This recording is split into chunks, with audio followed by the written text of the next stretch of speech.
여러분 안녕하십니까? 인생의 지혜를 나누는 삶의 교훈입니다. 오늘 저희는 정말 특별하고 소중한 이야기를 준비했습니다. 바로 건강한 장수의 비밀에 관한 이야기입니다. 혹시 여러분은 이런 궁금증을 가져보신 적이 있으신가요? 나는 과연 얼마나 오래 살 수 있을까? 90세까지 건강하게 살 수 있을까? 내가 치매나 중풍 없이 건강하게 늙을 수 있을까? 요즘은 의학 기술이 발달하면서 평균 수명이 계속 늘어나고 있습니다. 하지만 단순히 오래 사는 것과 건강하게 오래 사는 것은 전혀 다른 문제입니다.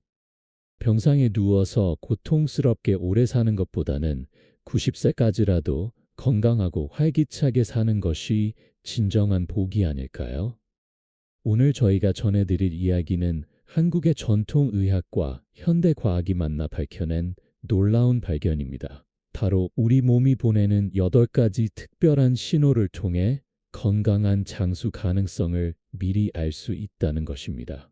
서울대학교 의과대학에서 20년간 진행한 한국인 장수 연구에 따르면 100세 이상 건강하게 장수하신 분들에겐 몇 가지 공통된 특징이 있었습니다. 이 특징들은 특별한 유전자나 비싼 약물이 아니라 우리 일상생활에서 나타나는 작은 신호들이었습니다. 만약 이 8가지 신호가 여러분에게 나타난다면 90세까지 건강하고 활기찬 삶을 살 가능성이 매우 높다고 합니다. 반대로 이런 신호들이 부족하다면 지금부터라도 생활 습관을 개선해 나가시면 됩니다. 오늘 이 시간을 통해 여러분도 자신의 몸이 보내는 신호를 점검해 보시고 더 건강하고 장수하는 삶을 위한 지혜를 얻어가시기 바랍니다. 만약 오늘 영상이 도움이 되신다면 구독과 좋아요, 댓글로 응원해 주세요. 여러분의 관심이 더 많은 분들에게 건강한 삶의 지혜를 전하는 큰 힘이 됩니다. 그럼 지금부터 건강한 장수를 예측하는 8가지 중요한 신호에 대해 자세히 알아보겠습니다. 첫 번째 신호. 아침에 일어날 때 몸이 가볍고 개운합니다. 여러분은 아침에 어떻게 일어나시나요? 알람 소리에 놀라 힘겹게 몸을 일으키시나요? 아니면 자연스럽게 눈이 떠지면서 몸이 가볍게 느껴지시나요? 장수하는 분들의 첫 번째 공통점은 바로 아침에 일어날 때의 컨디션입니다. 이분들은 대부분 아침에 일어날 때 몸이 무겁거나 피곤하지 않습니다. 오히려 밤새 충분히 쉰 덕분에 몸이 가볍고 개운한 느낌으로 하루를 시작합니다. 이는 단순한 우연이 아닙니다. 우리 몸이 밤새 제대로 회복되고 재생되었다는 중요한 증거입니다. 깊은 잠을 자는 동안 우리 몸은 손상된 세포를 복구하고 면역 시스템을 강화하며 뇌에서는 하루 동안 쌓인 노폐물을 청소합니다. 이 모든 과정이 원활하게 이루어졌을 때 아침에 개운함을 느낄 수 있는 것입니다. 부산대학교 의과대학에서 실시한 연구에 따르면 90세 이상 건강하게 장수하신 분들의 95% 이상이 아침에 일어날 때 몸이 개운하다고 답했습니다. 이는 일반 노인 인구의 60%와 비교했을 때 현저히 높은 수치입니다. 한국의 전통의학에선 이를 기혈순환이 원활하다고 표현합니다. 밤새 몸속의 기운이 잘 흘러서 모든 장기가 충분히 휴식을 취하고 에너지를 충전했다는 의미입니다. 특히 간, 신장, 심장 같은 중요한 장기들이 밤사이 제대로 회복 작업을 마쳤다는 신호이기도 합니다. 경상북도 영양군의 장수 마을에서 만난 98세 김할머니는 이렇게 말씀하셨습니다. 나는 70년 넘게 새벽 5시면 저절로 눈이 떠진다. 그런데 일어날 때 몸이 아프거나 무거운 적이 거의 없어. 오히려 오늘도 좋은 하루구나 하는 기분이 든다고. 반대로 아침에 일어날 때 항상 피곤하고 몸이 무겁다면 이는 수면의 질이 좋지 않거나 몸속에 어떤 문제가 있다는 신호일 수 있습니다. 수면 무호흡증, 만성 스트레스, 불규칙한 생활 패턴, 과도한 음주나 흡연 등이 원인이 될 수 있습니다. 또한 잠자리 환경도 중요한 역할을 합니다. 너무 덥거나 춥거나 소음이 많거나 침실이 어둡지 않으면 깊은 잠을 자기 어렵습니다. 특히 나이가 들수록 수면이 얕아지기 때문에 잠자리 환경을 더욱 신경 써야 합니다. 그렇다면 어떻게 해야 아침에 개운하게 일어날 수 있을까요? 가장 중요한 것은 규칙적인 수면 패턴을 만드는 것입니다. 매일 같은 시간에 잠자리에 들고 같은 시간에 일어나는 습관을 만들어야 합니다. 우리 몸의 생체 시계는 규칙성을 좋아해서 일정한 패턴이 유지되면 자연스럽게 숙면을 취할 수 있습니다. 둘째, 잠들기 2~3시간 전에는 무거운 음식을 피해야 합니다. 위장이 소화 작업을 하느라 바쁘면 깊은 잠을 자기 어렵습니다. 또한 카페인이나 알코올도 수면의 질을 떨어뜨리므로 저녁에는 피하는 것이 좋습니다. 셋째, 침실의 환경을 최적화해야 합니다. 온도는 18~20도 정도가 적당하고 습도는 50~60% 정도를 유지하는 것이 좋습니다. 또한 침실을 최대한 어둡게 만들고 소음을 차단해야 합니다. 넷째, 잠들기 전 1시간 정도는 스마트폰이나 컴퓨터 사용을 자제해야 합니다. 블루라이트가 멜라토닌 분비를 방해해서 잠들기 어렵게 만듭니다. 전라남도 구례군의 장수마을 어르신들을 보면 대부분 해가 지면 잠자리에 들고 해가 뜨면 자연스럽게 일어나는 생활을 합니다. 이들은 90세가 넘어서도 아침마다 개운한 몸으로 하루를 시작하며 잠이 보약이라고 말씀하십니다. 두 번째 신호, 식욕이 일정하고 소화가 잘 됩니다. 건강한 장수의 두 번째 신호는 바로 안정적인 식욕과 우수한 소화 능력입니다. 장수하는 분들을 보면 나이가 들어도 식욕이 꾸준히 유지되고 먹은 음식을 잘 소화시킵니다. 우리나라 속담에 밥이 보약이라는 말이 있습니다. 이는 단순히 많이 먹으라는 의미가 아니라 음식을 제대로 소화하고 영양분을 잘 흡수할 수 있는 건강한 소화기관을 가지라는 깊은 뜻이 담겨 있습니다. 연세대학교 의과대학에서 실시한 대규모 장수 연구에 따르면 100세 이상 건강하게 장수하신 분들의 88%가 평생 소화 관련 큰 병을 앓지 않았다고 답했습니다.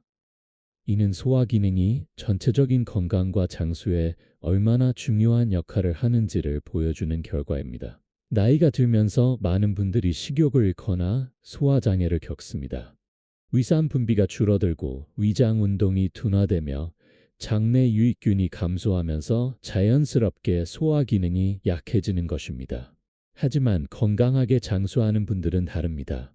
이분들은 80세, 90세가 되어도 음식을 맛있게 드시고 먹은 후에도 속이 편안합니다. 한의학에서는 이를 피위 기능이 건강하다고 표현합니다. 피위는 우리 몸의 소화기관을 총괄하는 개념으로 이 기능이 좋으면 음식물을 잘 소화하고 영양분을 효율적으로 흡수할 수 있습니다. 또한 피위가 건강하면 기혈 생성이 원활해져서 전신의 건강도 함께 좋아집니다. 제주도의 장수 마을에서 만난 94세 오할 아버지는 이렇게 말씀하셨습니다. 나는 아직도 하루 3끼를 꼬박꼬박 챙겨 먹어.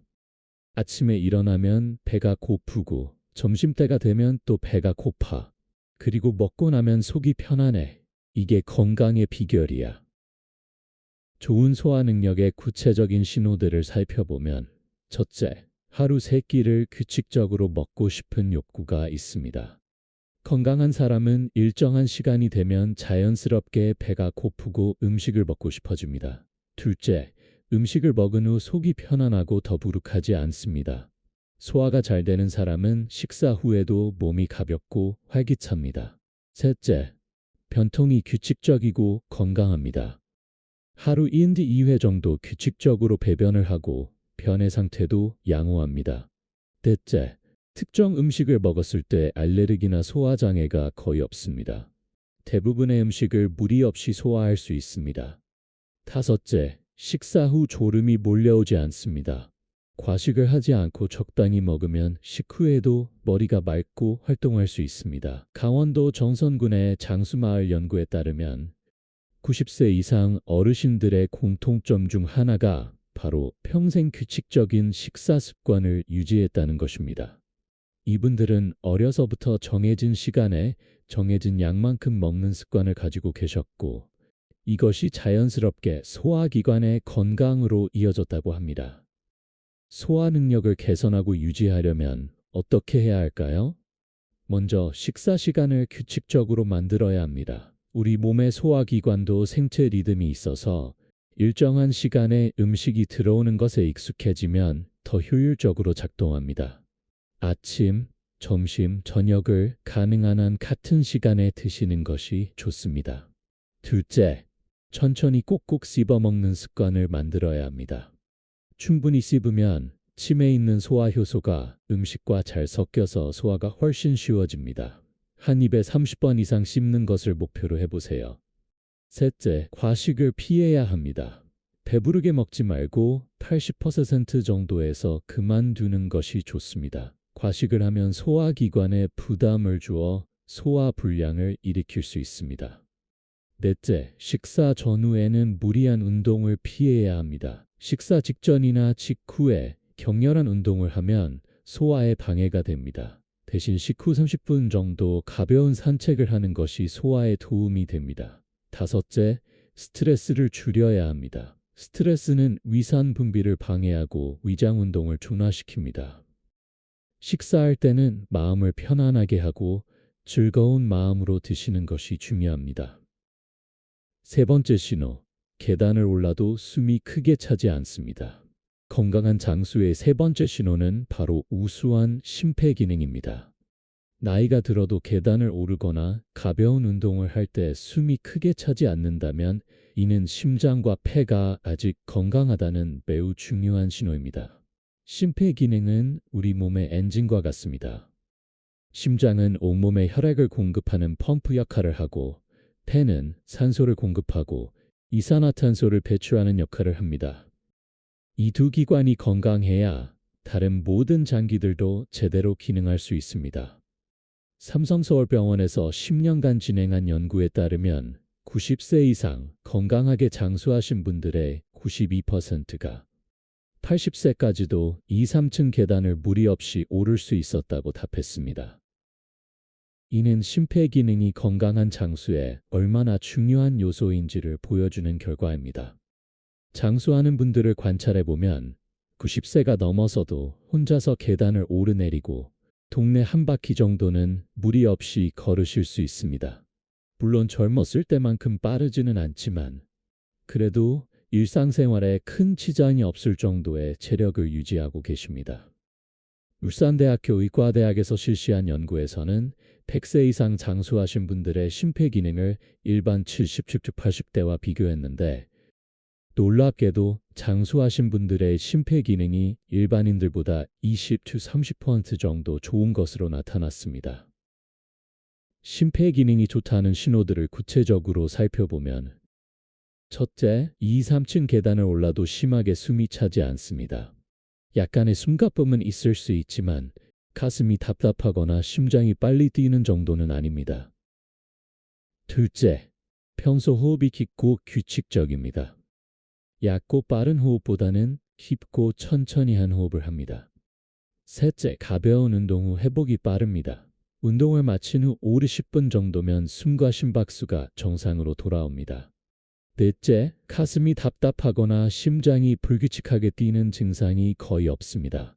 부정맥이나 협심증 같은 증상이 나타나지 않습니다. 다섯째, 혈압이 안정적으로 유지됩니다. 수축기 혈압이 140mg 이하, 이완기 혈압이 90mg 이하로 유지됩니다. 경상남도 하동군의 장수마을에서 만난 96세 박할아버지는 이렇게 말씀하셨습니다. 나는 아직도 매일 산에 올라가서 나무를 캐.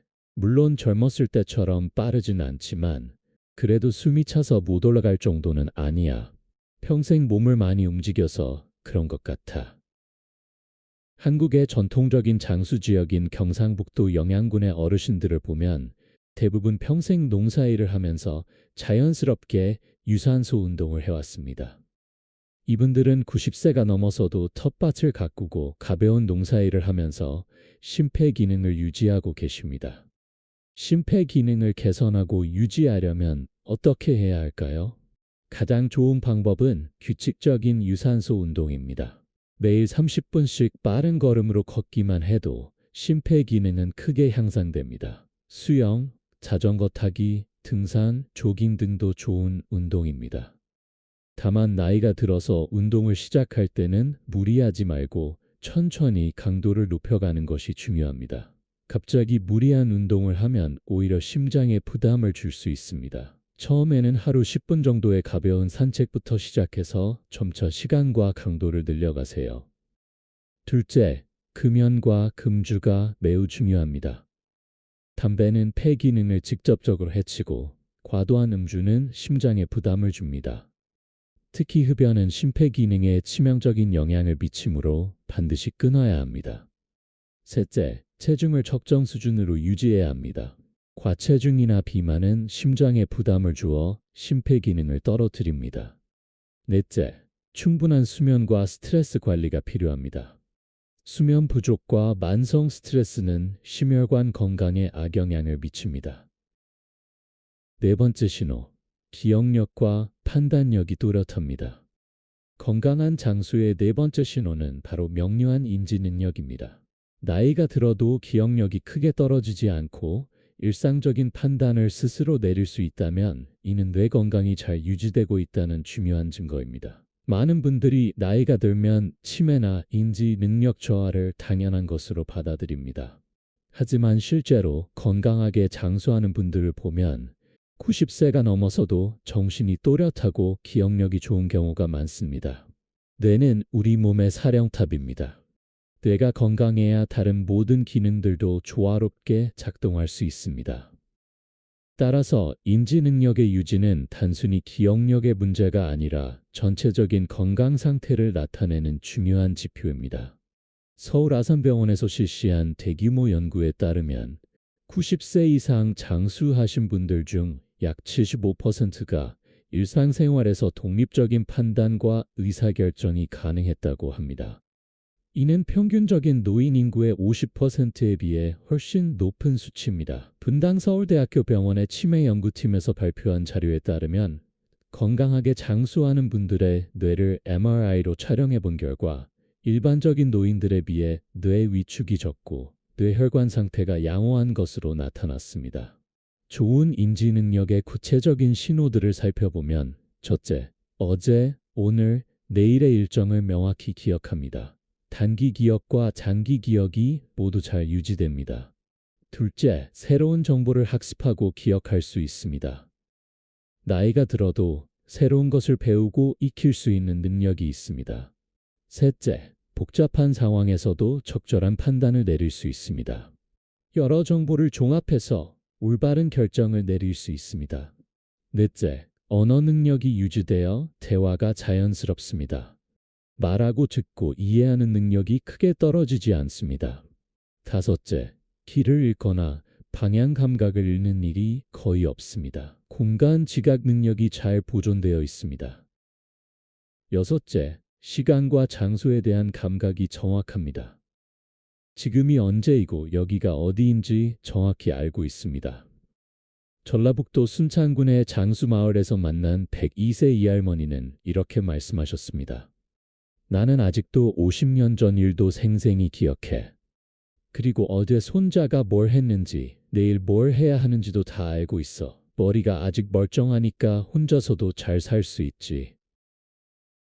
한국의 전통 마을인 안동 하회마을의 어르신들을 보면 90세가 넘어서도 전통 민요를 외우고 부르실 수 있고 어린 시절의 추억을 생생하게 기억하십니다. 이분들의 공통점은 평생 독서를 즐기고 사람들과의 대화를 많이 나누며 새로운 것을 배우려는 호기심을 잃지 않으셨다는 것입니다. 뇌 건강을 유지하고 인지 능력을 개선하려면 어떻게 해야 할까요? 첫째, 꾸준한 학습이 매우 중요합니다. 나이가 들어도 새로운 것을 배우려고 노력하면 뇌세포들 사이의 연결이 활발해집니다. 책 읽기, 새로운 취미 배우기, 외국어 학습, 악기 연주, 바둑이나 장기 같은 두뇌 게임 등이 모두 도움이 됩니다. 특히 한국 전통 문화인 서예나 한시짓기 같은 활동도 뇌 건강에 매우 좋습니다. 둘째, 사회적 활동을 활발히 유지해야 합니다. 사람들과의 대화와 교류는 뇌를 자극하고 활성화시킵니다. 혼자 있는 시간이 길어질수록 인지 능력은 떨어질 가능성이 높습니다. 노인복지관 활동, 종교 활동, 봉사 활동 등에 적극 참여하시는 것이 좋습니다. 셋째, 규칙적인 운동이 필요합니다.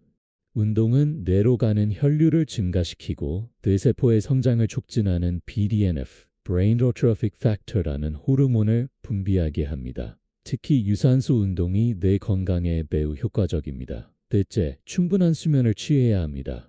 수면 중에 뇌에서는 노폐물을 청소하고 기억을 정리하는 작업이 이루어집니다. 하루 7~8시간의 양질의 수면이 뇌 건강 유지에 필수적입니다.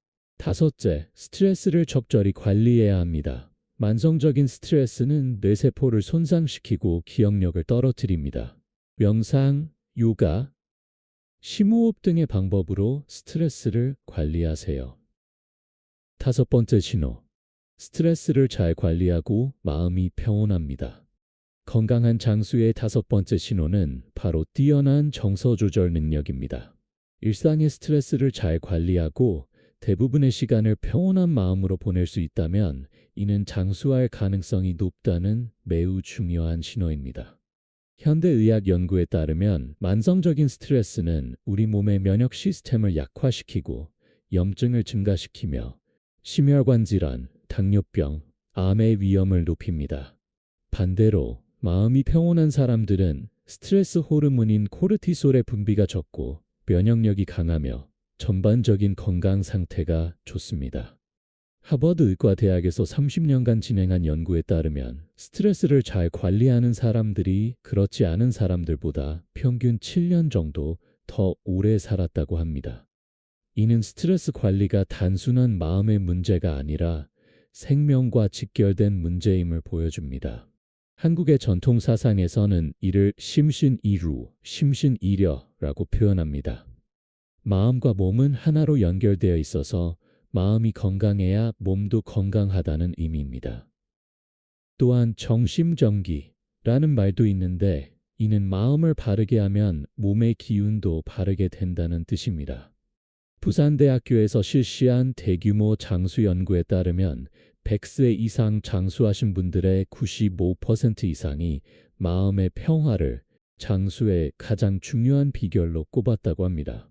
이분들은 화를 오래 품지 않고 작은 일에도 감사하는 마음을 가지고 계셨습니다. 정서적 안정성의 구체적인 신호들을 살펴보면 첫째, 작은 일에 쉽게 화를 내지 않습니다. 일상의 사소한 스트레스에 과도하게 반응하지 않고 침착하게 대처합니다. 둘째, 스트레스를 받아도 빠르게 회복됩니다. 힘든 일이 있어도 오래 끌지 않고 금세 평상심을 찾습니다. 셋째, 감사하는 마음을 자주 느낍니다. 있는 것 만족하고 고마워하는 마음가짐을 가지고 있습니다. 넷째, 다른 사람과의 관계에서 갈등이 적습니다. 사람들과 원만한 관계를 유지하고 불필요한 갈등을 피합니다. 다섯째, 미래에 대한 지나친 걱정을 하지 않습니다. 현재에 집중하며 과도한 불안감을 갖지 않습니다. 여섯째, 웃음을 자주 짓습니다. 유머 감각이 있고 일상에서 즐거움을 찾을 줄 압니다. 일곱째, 수면이 안정적입니다. 스트레스 때문에 잠 못 이루는 일이 거의 없습니다. 제주도의 장수 마을에서 만난 98세 강할머니는 이렇게 말씀하셨습니다. 나는 평생 화내는 일이 별로 없었어. 뭔 일이 생겨도 그러려니 하고 넘어갔지. 화내봤자 내 몸만 상하는 거잖아. 그보다는 고마운 일 하나라도 더 찾으려고 노력했어.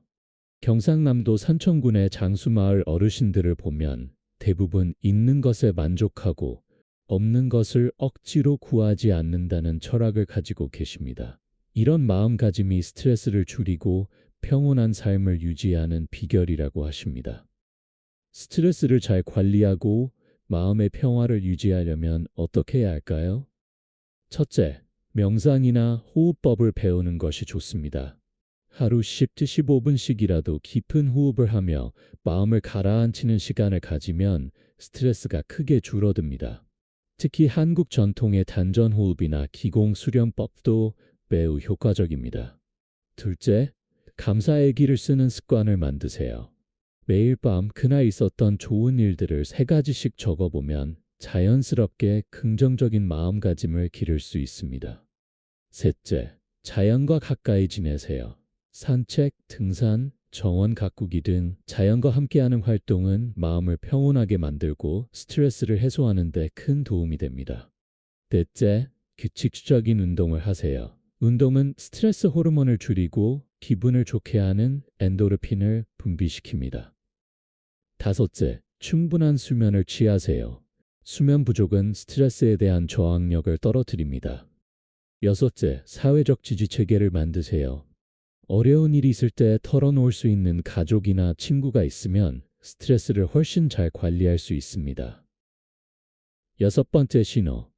사회적 관계가 원만하고 외롭지 않습니다. 건강한 장수의 여섯 번째 신호는 바로 풍부하고 원만한 인간관계입니다. 가족, 친구, 이웃과의 관계가 원만하고 혼자 있어도 외롭지 않다면 이는 정신적, 신체적 건강이 잘 유지되고 있다는 강력한 증거입니다.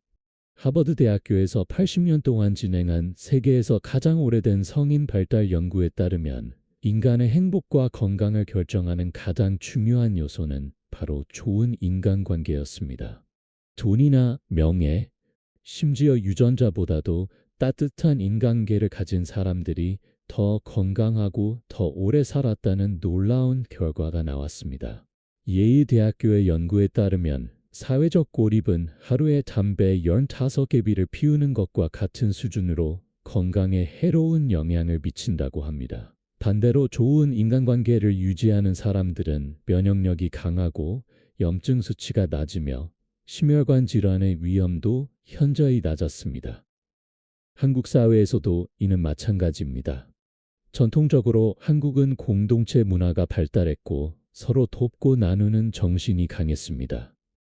이런 문화 속에서 자란 어르신들은 나이가 들어서도 사람들과의 관계를 소중히 여기고 이것이 건강한 장수의 비결이 되고 있습니다.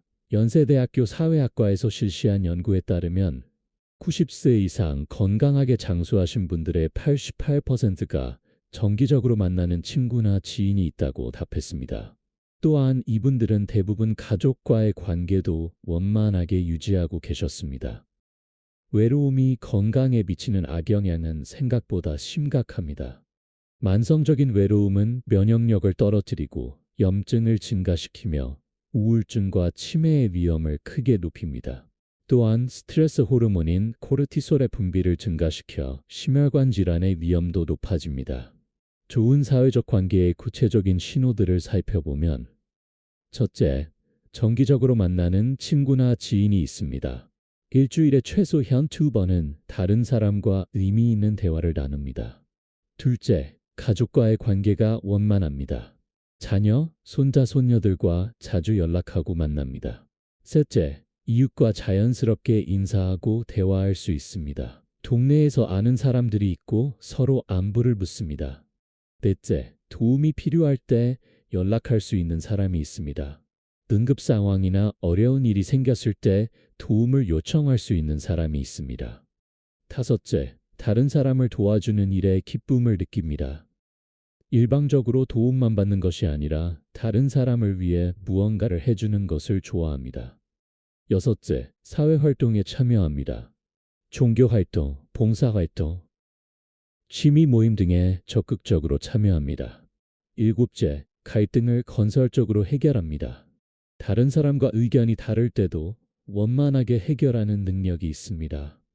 강원도 정선군의 장수 마을에서 만난 95세 박할아버지는 이렇게 말씀하셨습니다. 나는 이 동네에서 60년 넘게 살았어. 그동안 이웃들과 정말 많은 일을 함께 겪었지. 품맛이도 하고 경조사도 함께 치르고 이런 정이 있으니까 혼자라도 외롭지 않아. 언제든지 도움을 요청할 수 있는 사람들이 있거든. 전라남도 곡성군의 장수마을 연구에 따르면 90세 이상 어르신들의 대부분이 이웃과의 정을 매우 중요하게 생각하고 계셨습니다. 이분들은 젊었을 때부터 품맛이, 계모임, 마을회의 등을 통해 공동체 활동에 적극 참여하셨고 나이가 들어서도 이런 관계들이 잘 유지되고 있었습니다. 사회적 관계를 개선하고 유지하려면 어떻게 해야 할까요? 첫째, 먼저 다가가는 마음을 가져야 합니다. 다른 사람이 먼저 연락하기를 기다리지 말고 내가 먼저 안부를 묻고 관심을 표현해 보세요. 전화 한 통, 문자 메시지 하나도 큰 의미가 있습니다. 둘째, 공통의 관심사를 가진 모임에 참여해 보세요. 등산 모임, 독서 모임, 봉사활동, 종교활동, 취미활동 등을 통해 새로운 사람들을 만나고 관계를 넓혀갈 수 있습니다. 셋째, 정기적인 만남을 만들어 보세요. 월 1회라도 정기적으로 만나는 약속을 만들면 관계가 더욱 깊어지고 지속될 수 있습니다. 넷째, 경청하는 습관을 기르세요. 다른 사람의 이야기를 진심으로 들어주는 것만으로도 좋은 관계를 만들 수 있습니다. 다섯째, 작은 도움을 주고받으세요. 큰 도움이 아니더라도 서로 작은 것들을 주고받으면서 관계가 돈독해집니다. 여섯째, 감사의 마음을 표현하세요. 다른 사람이 해준 일에 대해 고마움을 표현하면 관계가 더욱 좋아집니다. 일곱 번째 신호, 규칙적인 생활 패턴을 유지합니다. 건강한 장수의 일곱 번째 신호는 바로 안정적이고 규칙적인 생활 리듬입니다. 매일 비슷한 시간에 일어나고 식사하고 잠자리에 드는 규칙적인 패턴을 유지한다면 이는 몸의 생체 리듬이 건강하게 작동하고 있다는 중요한 증거입니다. 우리 몸은 24시간 주기의 생체 시계를 가지고 있습니다. 이를 서캐디언 리듬이라고 하는데 이 리듬이 규칙적으로 작동할 때 호르몬 분비, 체온 조절, 면역 기능, 소화 기능 등이 모두 최적의 상태로 유지됩니다. 2017년 노벨 생리의학상을 받은 생체 시계 연구에 따르면 규칙적인 생활 패턴을 유지하는 사람들이 그렇지 않은 사람들보다 암, 당뇨, 심혈관 질환, 치매의 발병 위험이 30~50% 50% 낮았다고 합니다. 이는 규칙적인 생활이 단순한 습관이 아니라 건강과 장수에 직접적인 영향을 미치는 중요한 요소임을 보여줍니다.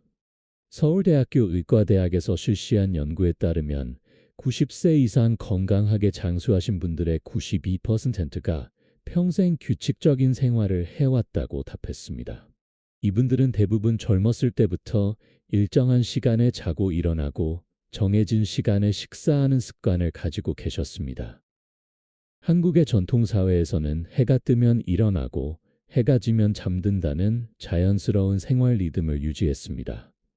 농업사회였던 우리 조상들은 자연의 리듬에 맞춰 생활했고 이런 생활 패턴이 자연스럽게 건강한 장수로 이어졌던 것입니다.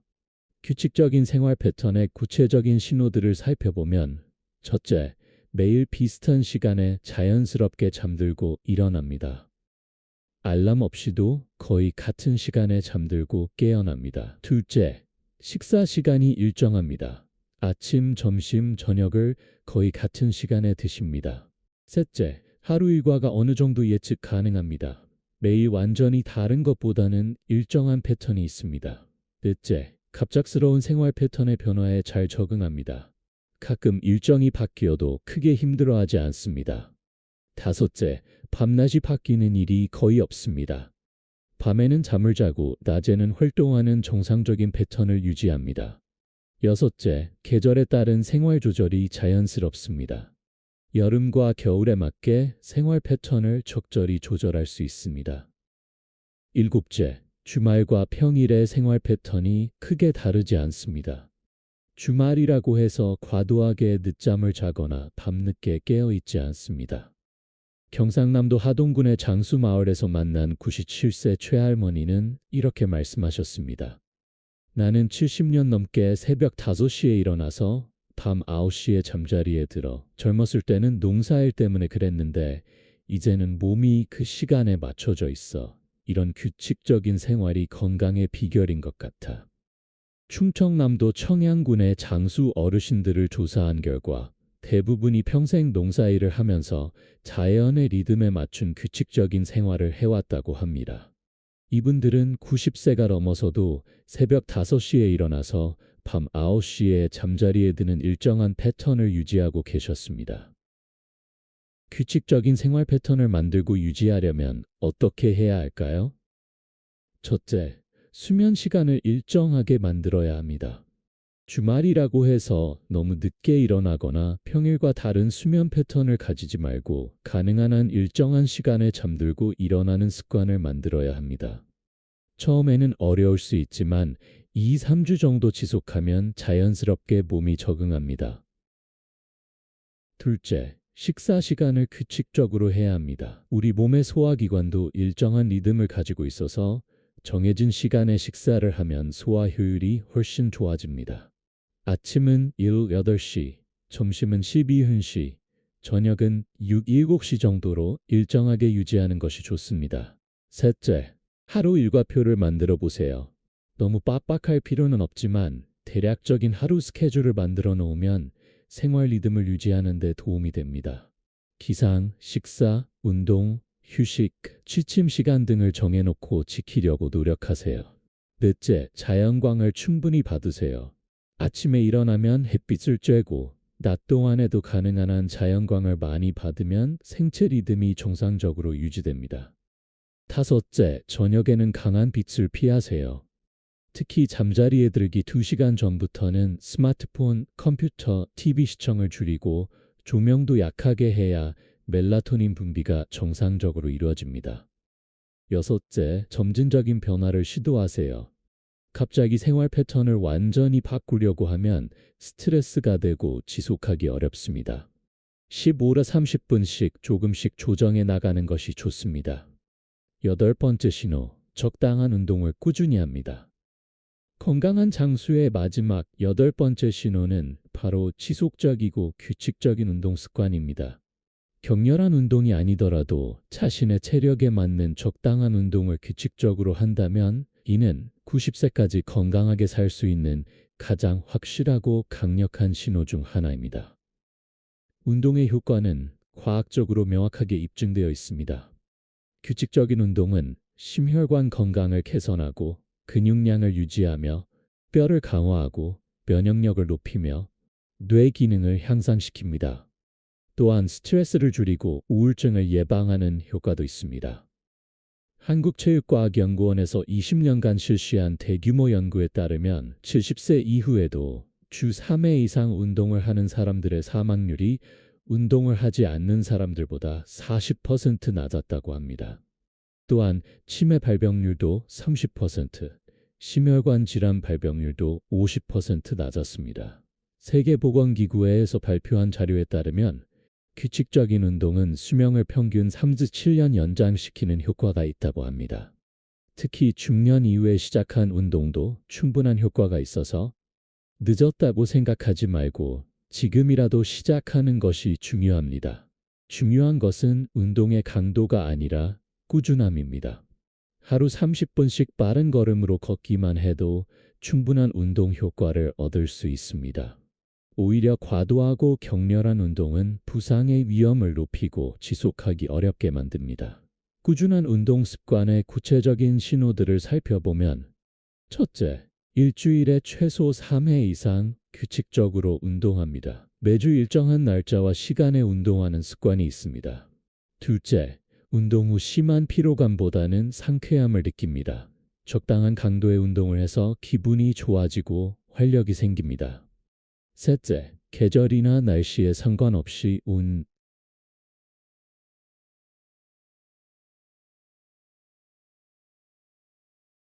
여러분 안녕하십니까? 오늘 이른 아침 서울 한강공원을 걸으며 이 글을 쓰기 시작합니다.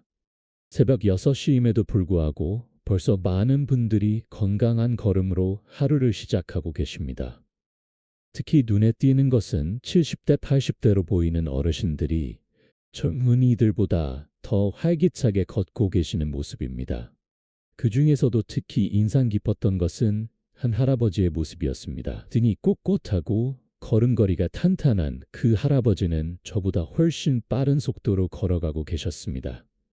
호기심이 생겨 말을 걸어보니 올해 83세라고 하시더군요. 매일 아침 5km씩 걷는 것이 벌써 20년째 습관이라고 하셨습니다. 젊은이, 다리가 튼튼해야 인생이 튼튼해. 내가 이 나이에도 이렇게 걸을 수 있는 건 다리를 잘 관리했기 때문이야. 다리는 제2의 심장이라고 하잖아. 다리가 약해지면 모든 게 끝이야. 할아버지의 말씀이 마음 깊이와 닿았습니다. 정말 그렇습니다. 우리의 다리는 단순히 이동을 위한 도구가 아닙니다. 그것은 우리 인생의 자유와 독립성을 보장해주는 소중한 자산입니다. 건강한 다리가 있어야 사랑하는 사람들과 함께 여행도 갈 수 있고 손자, 손녀들과 공원에서 뛰어놀 수도 있으며 인생의 마지막 순간까지 스스로의 힘으로 걸어갈 수 있습니다. 하지만 안타깝게도 현대사회의 많은 사람들이 다리 건강의 중요성을 간과하고 살아가고 있습니다. 젊을 때는 다리가 아프거나 문제가 생길 것이라고 생각하지 않습니다. 하지만 나이가 들면서 무릎이 아프기 시작하고 계단을 오르기 힘들어지고 조금만 걸어도 다리가 저려오는 그런 순간이 되어서야 그동안 내 다리를 너무 소홀히 했구나 하고 후회하게 됩니다. 통계청 자료에 따르면 65세 이상 한국인의 32%가 관절염으로 고생하고 있다고 합니다. 이는 단순한 숫자가 아닙니다. 그 뒤에는 자유롭게 걷지 못해 답답해하는 수많은 어르신들의 마음이 담겨 있습니다. 자녀들에게 부담을 주기 싫어서 아픈 다리를 참고 견디는 부모님들의 슬픔이 있습니다. 그렇다면 어떻게 해야 할까요? 어떻게 하면 80세, 90세가 되어도 그 할아버지처럼 건강한 다리로 당당하게 걸을 수 있을까요? 오늘 우리는 한국의 전통 지혜와 현대 의학이 만나는 지점에서 다리 건강을 지키고 장수할 수 있는 구체적이고 실용적인 방법들에 대해 이야기해 보려 합니다. 바로 3가지 음식, 3가지 음료, 3가지 습관입니다. 이 9가지 비결은 특별하거나 어려운 것이 아닙니다. 우리 주변에서 쉽게 구할 수 있고 일상생활에서 조금만 신경 쓰면 실천할 수 있는 것들입니다. 하지만 이런 작은 실천들이 모여서 여러분의 다리를 평생 건강하게 지켜줄 수 있습니다. 첫 번째 음식, 콩과 두부. 5000년 한국인의 건강 파트너. 여러분이 오늘 아침에 드신 식사를 한번 떠올려 보세요. 혹시 된장찌개나 두부가 들어간 요리가 있었나요? 만약 그렇다면 여러분은 이미 다리 건강을 위한 첫 번째 실천을 하고 계신 겁니다. 우리 한국인의 식탁에서 빼놓을 수 없는 콩과 두부가 바로 다리 건강을 지켜주는 최고의 보약이거든요. 콩의 역사는 우리나라 농업사와 함께 시작됩니다.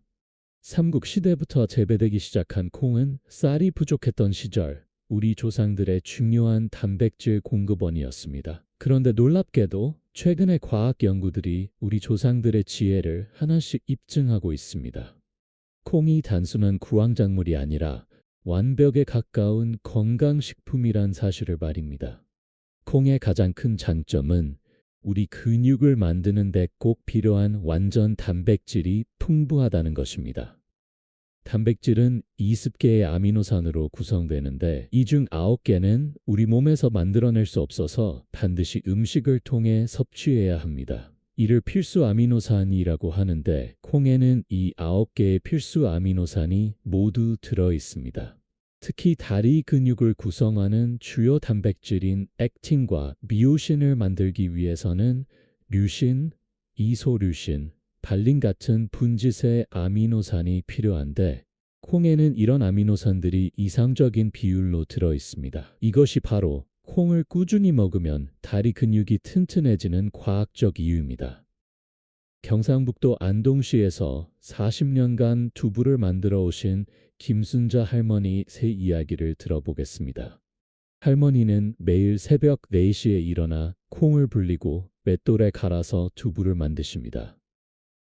하루에 8시간 이상 서서 일하시는데도 다리에 전혀 문제가 없으십니다. 내가 이 나이에도 이렇게 오래 서서 일할 수 있는 건 콩 덕분이에요. 매일 두부 만들 때 나오는 콩물도 마시고 점심에는 꼭 두부 한 모는 먹어요. 젊을 때부터 그래왔는데 무릎이 아픈 적이 한 번도 없어요. 우리 동네 또래들은 다들 무릎 아프다고 하는데 나만 멀쩡해요. 할머니의 말씀이 단순한 경험담이 아님을 보여주는 연구 결과가 있습니다. 서울대학교 의과대학에서 60세 이상 한국인 2,000명을 대상으로 5년간 추적 조사한 결과 매일 콩 제품을 50g 이상 섭취한 그룹의 다리 근력이 그렇지 않은 그룹보다 평균 18% 더 강했다고 합니다. 또한 무릎 관절염 발생률도 23% 낮았습니다. 이런 효과가 나타나는 것은 단순히 단백질 때문만이 아닙니다. 콩에는 이소플라본이라는 특별한 성분이 들어 있습니다. 이소플라본은 식물성 에스트로겐이라고도 불리는데 특히 여성의 경우 폐경 후 에스트로겐 분비가 줄어들면서 뼈 손실이 빨라지는데 이소플라본이 이런 현상을 늦춰줍니다. 또한 콩에는 사포닌이라는 성분이 들어 있어서 혈중 콜레스테롤을 낮춰줍니다. 혈관이 깨끗해야 다리까지 충분한 혈액이 공급되고 그래야 근육과 관절이 건강할 수 있습니다. 미국 심장학회에선 콩을 꾸준히 섭취하면 심혈관 질환 위험을 25% 줄일 수 있다고 발표하기도 했습니다. 콩의 또 다른 장점은 소화가 잘 된다는 것입니다. 나이가 들수록 소화 기능이 약해지는데 동물성 단백질은 소화에 부담을 줄 수 있습니다. 하지만 식물성 단백질인 콩은 소화가 쉬워서 위장에 부담을 주지 않으면서도 충분한 영양을 공급해 줍니다. 그렇다면 어떻게 콩을 섭취하는 것이 좋을까요? 가장 좋은 방법은 다양한 형태로 매일 조금씩 드시는 것입니다. 아침에는 두부찌개나 순두부, 점심에는 된장국이나 청국장, 저녁에는 콩나물 무침이나 콩짜방 같은 반찬으로 드시면 됩니다. 두부는 하루에 100g 정도가 적당합니다. 이 정도면 성인이 하루에 필요한 단백질의 약 30%를 공급받을 수 있습니다. 된장이나 청국장은 한 끼에 한 국자 정도면 충분합니다. 다만 염분 함량이 높으니 혈압이 높으신 분들은 조금 더 적게 드시는 것이 좋습니다. 콩나물은 매일 한 접시씩 드셔도 좋습니다. 콩나물에는 콩에 없는 비타민 C가 풍부하게 들어있어서 콜라겐 합성을 도와줍니다. 콜라겐은 관절 연골의 주요 구성 성분이므로 관절 건강에 직접적인 도움이 됩니다. 특히 검은 콩은 일반 콩보다 안토시아닌이라는 항산화 성분이 더 풍부합니다. 안토시아닌은 혈관벽을 보호하고 혈액순환을 개선하는 효과가 있어서 다리 건강에 더욱 좋습니다. 일주일에 2~3번 정도는 검은 콩으로 만든 요리를 드시는 것을 권합니다. 두 번째 음식, 등푸른 생선. 바다가 주는 다리 건강의 보물. 한반도는 삼면이 바다로 둘러싸인 반도 국가입니다. 동해의 차가운 바다에서 잡히는 명태와 대구, 서해의 갯벌에서 나는 조기와 갈치, 남해의 따뜻한 바다에서 잡히는 고등어와 전어까지. 이 풍부한 해산물들 중에서도 특히 등푸른 생선들은 우리 다리 건강을 위한 최고의 보물창고라고 할 수 있습니다. 등푸른 생선이라고 하면 고등어, 삼치, 꽁치, 청어, 정어리 등을 말합니다. 이 생선들의 공통점은 무엇일까요? 바로 오메가3 지방산이 풍부하다는 것입니다. 오메가3는 우리 몸에서 스스로 만들어낼 수 없는 필수 지방산으로 반드시 음식을 통해 섭취해야 합니다. 오메가3 지방산 중에서도 EPA, 에이코사 펜타엔산과 DHA, 도코사 헥사엔산가 특히 중요합니다. EPA는 강력한 항염작용을 하고 DHA는 세포막을 유연하게 만들어줍니다. 이 두 성분이 다리 건강에 어떤 도움을 준지 자세히 알아보겠습니다. 부산 기장군에서 50년 넘게 어업에 종사해온 박대양 어부는 또래보다 훨씬 젊어 보이는 다리를 가지고 계십니다. 매일 새벽 3시에 일어나 배에 올라 8시간씩 바다에서 일하시는데도 다리에 전혀 문제가 없습니다. 바다 사람들은 매일 신선한 생선을 먹어요. 특히 고등어, 삼치 같은 등푸른 생선은 거의 매일이죠. 시장에 내다 팔고 남은 생선들을 집에서 먹는데 이게 보약인 줄 몰랐어요. 우리 어촌 사람들 보세요. 70, 80세가 되어도 다리 멀쩡한 사람이 대부분이에요. 도시 사람들보다 훨씬 건강해요.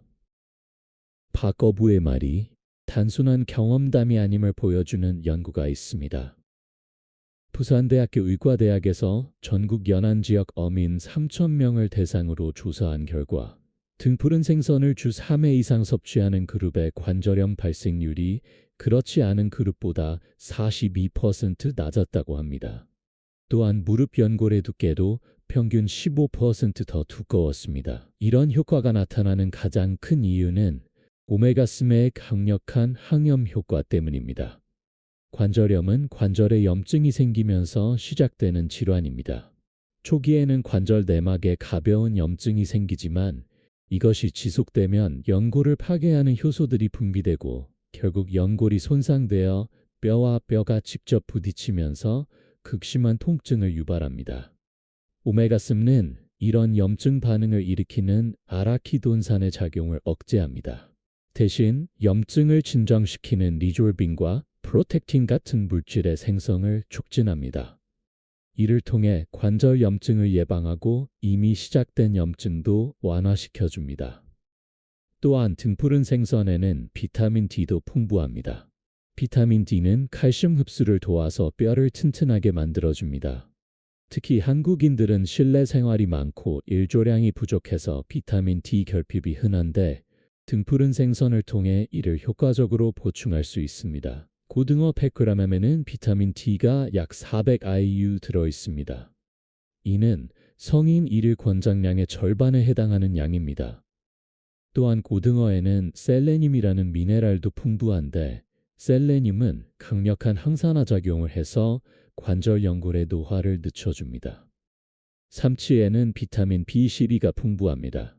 비타민 B12는 신경 기능을 정상적으로 유지하는 데 필요한 영양소로 부족하면 다리에 힘이 없어지고 감각이 둔해질 수 있습니다. 특히 노년층에서는 비타민 B12 흡수가 잘 안 되는 경우가 많은데 삼치를 통해 충분히 보충할 수 있습니다. 꽁치는 크기가 작지만 영양가는 결코 떨어지지 않습니다. 특히 타우린이 풍부한데 타우린은 근육 피로를 줄여주고 근육 수축을 도와줍니다. 오래 걸어도 다리가 쉽게 피로해지지 않게 해주는 것이 바로 타우린의 효과입니다. 그렇다면 등푸른 생선을 어떻게 먹는 것이 좋을까요? 가장 중요한 것은 신선도입니다. 생선의 오메가3는 공기에 노출되면 쉽게 산패되므로 가능한 한 신선한 것을 구입해서 빨리 조리해 드시는 것이 좋습니다. 조리 방법도 중요합니다. 튀기면 오메가3가 파괴되고 나쁜 지방이 늘어날 수 있으므로 구이나 찜, 조림으로 만드시는 것이 좋습니다. 특히 고등어 구이에 물을 곁들이면 소화도 잘 되고 생선의 비린내도 없앨 수 있습니다. 섭취 빈도는 일주일에 3주 4회가 이상적입니다. 고등어나 삼치 같은 큰 생선은 일주일에 2~3번, 꽁치나 정어리 같은 작은 생선은 더 자주 드셔도 좋습니다. 한 번에 드시는 양은 성인 손바닥 크기 정도가 적당합니다. 다만 주의할 점도 있습니다. 일부 대형 어류에는 수은이 축적되어 있을 수 있으므로 참치나 상어 같은 대형 어류보다는 고등어, 꽁치 같은 중소형 어류를 선택하시는 것이 안전합니다. 또한 생선 알레르기가 있으신 분들은 주의해서 드셔야 합니다. 세 번째 음식, 견과류와 씨앗. 작지만 강한 다리 건강의 보약, 호두 한 알, 아몬드 한 알, 참깨 한 숟가락. 이런 작은 견과류와 씨앗들이 우리 다리 건강에 얼마나 큰 영향을 미치는지 아시나요? 조그만 알갱이 하나하나에는 수천 년간 나무와 식물이 생명을 이어가기 위해 축적한 강력한 생명력이 고스란히 담겨 있습니다. 그리고 이 생명력이 바로 우리 다리를 튼튼하게 만드는 놀라운 에너지가 됩니다. 견과류와 씨앗의 가장 큰 특징은 양질의 불포화 지방산이 풍부하다는 것입니다. 특히 오메가3와 오메가6 지방산이 이상적인 비율로 들어있어서 혈관 건강에 도움을 줍니다. 다리는 심장에서 가장 멀리 떨어진 부위이기 때문에 혈액순환이 잘 안 되면 가장 먼저 문제가 생깁니다. 견과류의 불포화 지방산은 혈관벽에 쌓인 나쁜 콜레스테롤을 제거해서 혈액순환을 개선해 줍니다. 전라남도 해남군에서 80년을 사신 최장수 할머니는 매일 아침 호두와 잣을 한 줌씩 드십니다. 젊었을 때부터 견과류를 좋아하셨는데 80세가 넘은 지금도 지팡이 없이 혼자서 밭일을 하십니다. 호두는 뇌에 좋다고 해서 먹기 시작했는데 다리에도 좋더라고요. 예전에 무릎이 시큰거렸던 적이 있었는데 호두랑 잣을 꾸준히 먹으니까 언제 그랬나 싶을 정도로 좋아졌어요. 이제는 하루라도 안 먹으면 뭔가 허전해요. 우리 며느리가 비싸다고 뭐라 하지만 이게 약값보다 싸잖아요. 할머니의 경험담이 단순한 우연이 아님을 보여주는 연구 결과가 있습니다. 서울 아산병원에서 실시한 대규모 연구에 따르면 견과류를 매일 30g 이상 섭취하는 사람들의 무릎 관절염 진행 속도가 그렇지 않은 사람들보다 28% 느렸다고 합니다. 또한 관절 내 염증 수치도 유의하게 낮았습니다. 이런 효과가 나타나는 이유는 견과류에 들어있는 다양한 항산화 성분들 때문입니다. 비타민 E, 셀레늄, 폴리페놀 등이 관절 연골의 노화를 늦춰주고 염증을 억제해줍니다. 특히 호두에 들어있는 엘라그산은 연골을 파괴하는 효소의 활성을 억제하는 것으로 알려져 있습니다. 또한 견과류에는 마그네슘이 풍부합니다. 마그네슘은 근육과 신경의 정상적인 기능을 유지하는 데 꼭 필요한 미네랄입니다. 마그네슘이 부족하면 다리에 쥐가 자주 나고 근육이 경직되며 심한 경우 근육 경련까지 일어날 수 있습니다. 아몬드 30g에는 성인 일일 권장량의 약 20%에 해당하는 마그네슘이 들어있습니다. 호두는 견과류 중에서도 오메가3 지방산이 가장 풍부합니다. 호두 30g에는 EPA와 DHA의 전구체인 알파리놀란산이 약 2.5g 들어있는데 이는 성인 일일 권장량을 충족하는 양입니다. 또한 호두에는 아르기닌이라는 아미노산도 들어있어서 혈관을 확장시키고 혈액순환을 개선해 줍니다. 아몬드는 비타민 E의 보고입니다. 아몬드 30g에는 성인 일일 권장량의 절반에 해당하는 비타민 E가 들어있습니다. 비타민 E는 강력한 항산화 작용을 해서 세포막을 보호하고 혈관벽의 손상을 방지합니다. 또한 아몬드에는 칼슘도 풍부해서 뼈 건강에도 도움이 됩니다. 땅콩은 엄밀히 말하면 견과류가 아니라 콩과에 속하지만 영양학적으로는 견과류와 비슷한 효과를 가집니다. 땅콩에는 나이아신, 비타민 B3이 풍부한데 나이아신은 혈액순환을 개선하고 콜레스테롤을 낮춰줍니다. 또한 단백질 함량도 높아서 근육 건강에 도움이 됩니다. 이제 씨앗들을 살펴보겠습니다. 참깨와 들깨는 우리나라 전통식품의 대표적인 씨앗들입니다. 참깨에는 세사민이라는 독특한 성분이 들어있습니다. 세사민은 간 기능을 개선해서 단백질 대사를 활발하게 해줍니다. 간이 건강해야 근육을 만드는 단백질 합성이 잘 되고 그래야 다리 근육도 튼튼해집니다. 들깨에는 알파리놀란산이 특히 풍부합니다. 들깨 한 숟가락 하면은 약 8g의 알파리놀란산이 들어있는데 이는 호두보다도 많은 양입니다. 알파리놀란산은 체내에서 EPA와 DHA로 전환되어 혈관을 건강하게 만들어줍니다. 해바라기 씨에는 비타민 E와 셀레늄이 풍부합니다. 특히 셀레늄은 글루타치온 퍼옥시다제라는 항산화 효소의 구성 성분으로 관절 연골을 활성산소로부터 보호해줍니다. 또한 해바라기 씨에는 엽산도 들어있어서 혈관 건강에 도움을 줍니다. 호박씨는 아연이 풍부한 대표적인 식품입니다. 아연은 콜라겐 합성에 필요한 미네랄로 관절, 연골과 인대를 건강하게 유지하는 데 중요한 역할을 합니다. 또한 호박씨에는 마그네슘과 철분도 들어있어서 근육 기능과 혈액 생성에 도움을 줍니다. 견과류와 씨앗을 섭취할 때 주의할 점들도 있습니다. 첫째, 칼로리가 높다는 것입니다. 견과류는 지방 함량이 높아서 100g당 500초 600kcal의 높은 칼로리를 가지고 있습니다. 따라서 하루에 30g 정도만 드시는 것이 적당합니다. 둘째, 신선도가 중요합니다. 견과류의 불포화 지방산은 공기에 노출되면 쉽게 산패되므로 밀폐 용기에 보관하고 가능한 한 빨리 드시는 것이 좋습니다. 산패된 견과류는 오히려 몸에 해로울 수 있습니다. 셋째, 가공 제품보다는 생것이나 단순 볶은 것을 선택하세요. 설탕이나 소금이 많이 들어간 가공 견과류는 오히려 건강에 해로울 수 있습니다.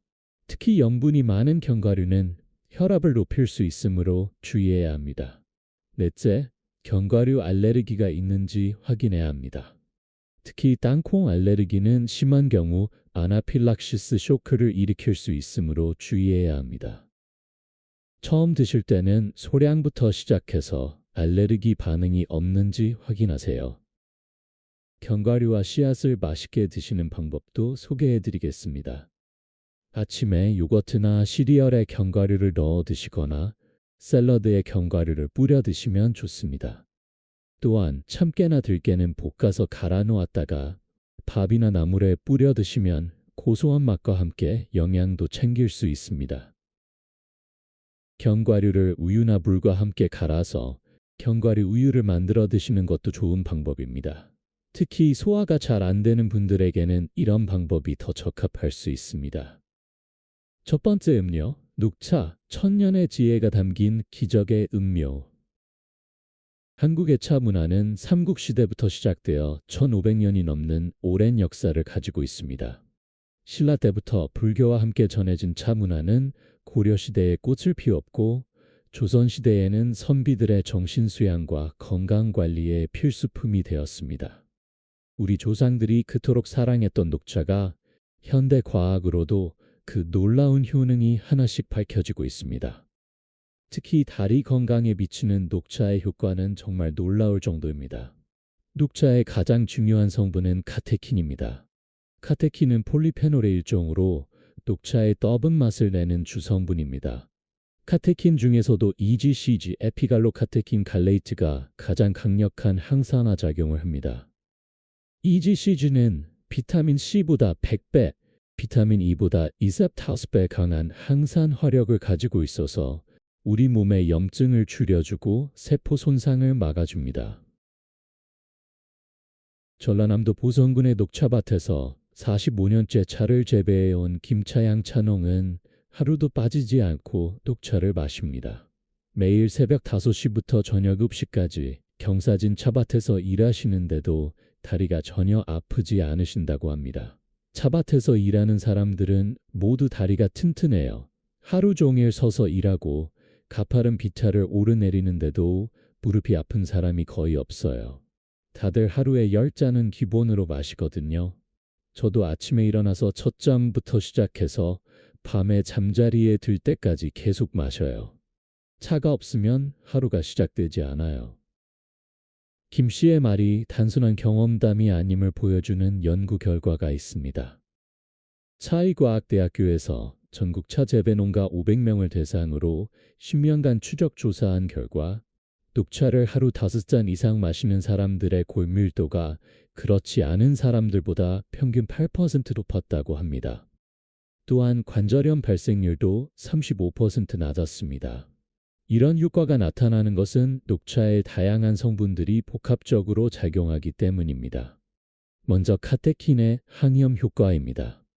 관절염의 주요 원인 중 하나가 관절 내 만성염증인데 카테킨은 염증을 일으키는 인터루킨 베타, TNFI 같은 염증성 사이토카인의 생성을 억제합니다. 동시에 항염작용을 하는 인터루킨 침의 생성은 촉진합니다. 또한 녹차에는 플라보노이드가 풍부합니다. 플라보노이드는 골세포의 생성을 촉진하고 파골세포의 활성을 억제해서 뼈 손실을 막아줍니다. 특히 여성의 경우 폐경 후 에스트로겐 감소로 인한 골 손실을 늦춰주는 효과가 있습니다. 녹차에 들어있는 태아닌도 중요한 역할을 합니다. 태아닌은 녹차에만 들어있는 특별한 아미노산으로 혈관을 이완시키고 혈액순환을 개선하는 효과가 있습니다. 다리까지 원활한 혈액 공급이 이루어져야 근육과 관절이 건강할 수 있습니다. 녹차의 또 다른 장점은 체중 관리에 도움이 된다는 것입니다. 카테킨과 카페인이 함께 작용해서 지방 연소를 촉진하고 신진대사를 활발하게 만듭니다. 다리는 우리 몸무게를 지탱하는 부위이기 때문에 체중이 증가하면 그만큼 부담이 커집니다. 녹차를 꾸준히 마시면 체중 증가를 막을 수 있어서 다리 건강에 간접적으로 도움이 됩니다. 녹차에는 비타민 C도 들어 있습니다. 비타민 C는 콜라겐 합성에 필수적인 영양소로 관절 연골과 인대를 건강하게 유지하는 데 중요한 역할을 합니다. 또한 비타민 C는 철분 흡수를 도와서 빈혈을 예방하고 면역력을 높여줍니다. 하지만 녹차를 마실 때 주의할 점들도 있습니다. 첫째, 타닌 성분 때문에 철분 흡수가 방해될 수 있습니다. 따라서 식사와 함께 마시기보다는 식후 2시간 뒤에 마시는 것이 좋습니다. 특히 빈혈이 있는 분들은 더욱 주의해야 합니다. 둘째, 카페인이 들어있어서 저녁 늦게 마시면 잠이 안 올 수 있습니다. 카페인에 민감한 분들은 오후 3시 이후에는 녹차를 피하시는 것이 좋습니다. 또한 위가 약한 분들은 공복에 마시면 속이 쓰릴 수 있으므로 주의해야 합니다. 셋째, 너무 진하게 우리면 아분 맛이 강해지고 카페인 함량도 높아집니다. 적당한 농도로 우려서 마시는 것이 좋습니다. 그렇다면 녹차를 어떻게 마시는 것이 가장 좋을까요? 먼저 물 온도가 중요합니다. 끓는 물 100도를 사용하면 카테킨은 잘 우러나지만 쓴맛이 강해집니다. 반대로 너무 미지근한 물을 사용하면 유효 성분이 충분히 우러나지 않습니다. 70, 80도 정도의 물에 2, 3분간 우려내는 것이 가장 좋습니다. 하루에 3, 5안 정도가 적당합니다. 이 정도면 카테킨을 충분히 섭취할 수 있으면서도 카페인 과다 섭취를 피할 수 있습니다. 한 번에 많이 마시기보다는 조금씩 자주 마시는 것이 더 효과적입니다. 녹차의 품질도 중요합니다. 가능하면 농약을 사용하지 않고 재배한 유기농 녹차를 선택하세요. 또한 와금차보다는 증제차가 카테킨 함량이 더 높습니다. 보관할 때는 직사광선을 피하고 냉장고에 밀폐해서 보관하는 것이 좋습니다. 두 번째, 음료. 우유와 칼슘이 풍부한 음료, 뼈를 튼튼하게 만드는 생명의 음료. 키 크려면 우유 마셔라는 말을 어릴 때 많이 들어보셨을 겁니다. 이 말은 단순한 속설이 아니라 과학적 근거가 있는 조언입니다. 하지만 우유는 키 성장에만 좋은 것이 아닙니다. 나이가 들어서도 우리 다리를 튼튼하게 지켜주는 최고의 음료 중 하나입니다. 특히 60세 이후에는 우유의 중요성이 더욱 커집니다. 우유의 가장 큰 장점은 풍부한 칼슘입니다. 우유 한 컵 200ml에는 약 220mg의 칼슘이 들어있는데 이는 성인 일일 권장량의 약 30%에 해당합니다. 칼슘은 뼈와 치아를 구성하는 주요 성분으로 부족하면 골다공증이 생길 위험이 커집니다. 특히 여성의 경우 폐경 후 에스트로겐 분비가 줄어들면서 골 손실이 급속히 진행되는데 이때 충분한 칼슘 섭취가 매우 중요합니다. 서울 강남구에 거주하는 이건강 씨 입세는 7년 전 건강검진에서 골밀도가 -2.3으로 골다공증 진단을 받았습니다. 의사의 권유로 매일 우유 2잔씩 마시기 시작했는데 작년 검사에서 골밀도가 -1.8로 크게 개선되었다고 합니다. 처음에는 우유를 마시는 게 쉽지 않았어요. 나이가 들어서 유당불내증도 조금 있고 해서 배가 불편할 때도 있었거든요. 하지만 의사 선생님이 골다공증이 심해지면 조금만 충격에도 골절될 수 있다고 하셔서 억지로라도 마셨어요. 그랬더니 정말 골밀도가 좋아졌어요. 이제는 계단 오르는 것도 훨씬 수월해졌고 다리에 힘도 생겼어요. 이 씨의 경험이 특별한 것이 아님을 보여주는 연구들이 많이 있습니다. 연세대학교 의과대학에서 50세 이상 한국 여성 1,500명을 대상으로 5년간 추적 조사한 결과 매일 우유 2잔 이상을 마신 그룹의 골 손실 속도가 그렇지 않은 그룹보다 40% 느렸다고 합니다. 또한 골절 발생률도 25% 낮았습니다. 우유의 효과가 뛰어난 이유는 칼슘뿐만 아니라 칼슘 흡수를 돕는 다른 영양소들이 함께 들어있기 때문입니다. 우유에는 비타민 D, 인, 마그네슘이 들어있어서 칼슘의 체내 흡수율을 높여줍니다. 칼슘을 아무리 많이 섭취해도 비타민 D가 부족하면 제대로 흡수되지 않는데 우유는 이런 영양소들이 균형 있게 들어있어서 흡수율이 매우 높습니다. 또한 우유에는 양질의 단백질도 풍부합니다. 우유 단백질은 유청 단백질과 카제인 단백질로 구성되어 있는데 둘 다 필수 아미노산이 완벽하게 들어있는 완전 단백질입니다. 유청 단백질은 빠르게 흡수되어 근육 합성을 촉진하고 카제인 단백질은 천천히 흡수되어 오랫동안 근육에 아미노산을 공급해 줍니다. 특히 우유에는 유신이라는 아미노산이 풍부한데 유신은 근육 단백질 합성을 촉진하는 신호 역할을 합니다. 나이가 들면서 근육량이 줄어드는 근감소증을 예방하기 위해서는 충분한 단백질 섭취가 필요한데 우유가 그 역할을 톡톡히 해줍니다. 우유에는 리보플라빈, 비타민 B2도 들어있습니다. 리보플라빈은 에너지 대사에 중요한 역할을 하는 비타민으로 근육이 효율적으로 에너지를 사용할 수 있도록 도와줍니다. 또한 우유에는 비타민 B12도 들어있어서 신경 기능을 정상적으로 유지하는 데 도움을 줍니다. 하지만 모든 사람이 우유를 마실 수 있는 것은 아닙니다.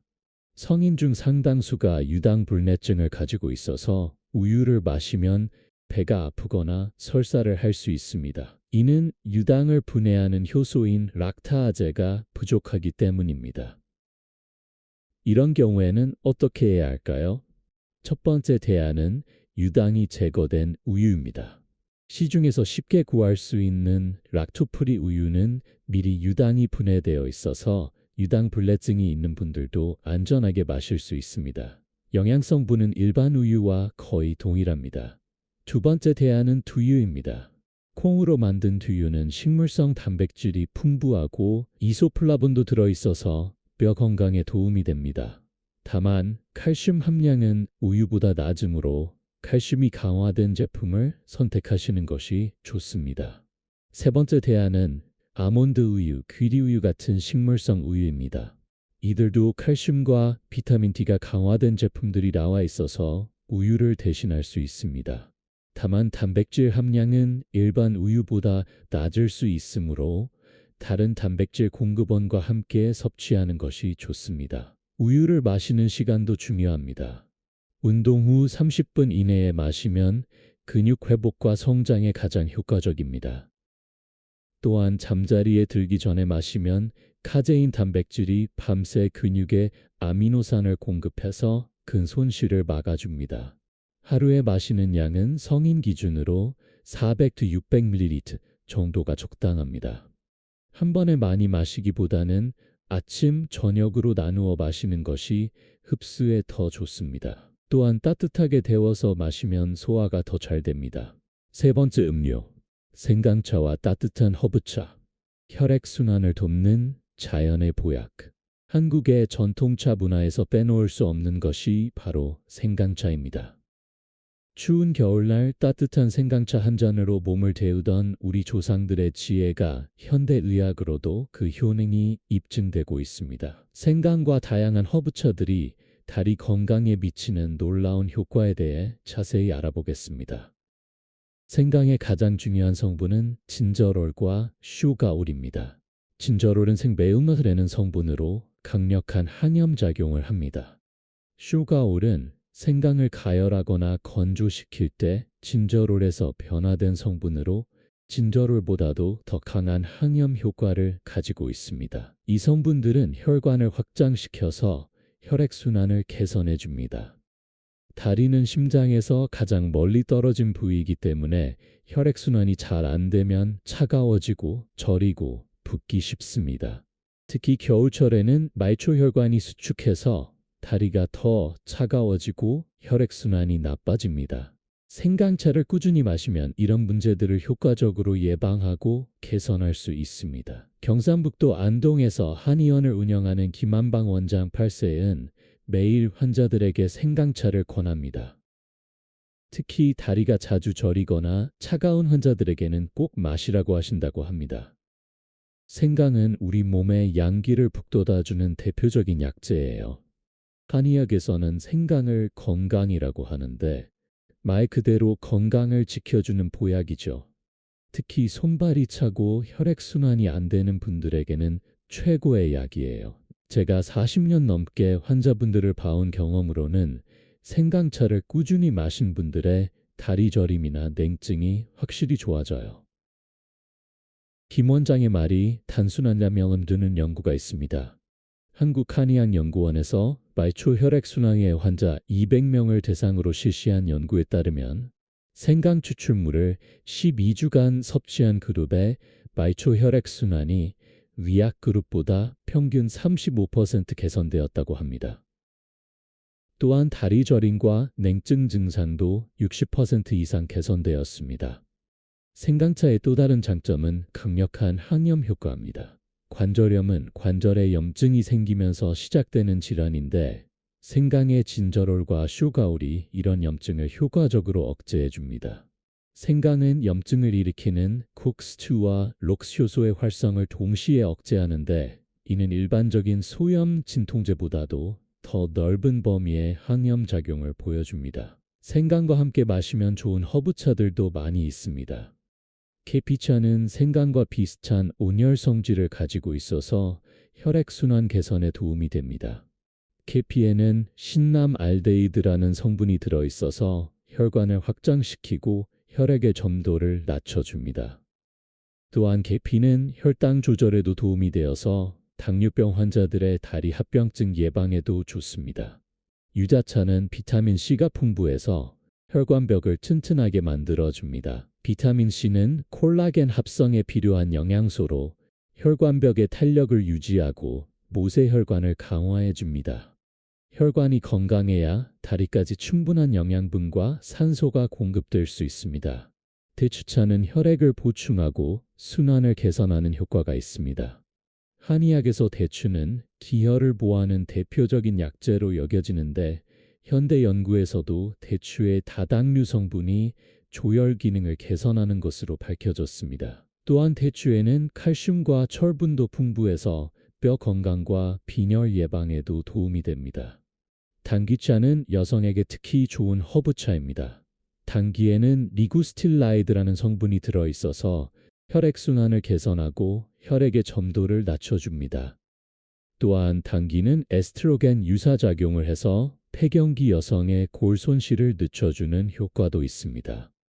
홍삼차도 다리 건강에 좋은 차 중 하나입니다. 홍삼의 주요 성분인 진세노사이드는 혈관을 확장시키고 혈액순환을 개선하는 효과가 있습니다. 또한 홍삼은 면역력을 높여주고 피로를 줄여주어서 전체적인 건강 개선에도 도움이 됩니다.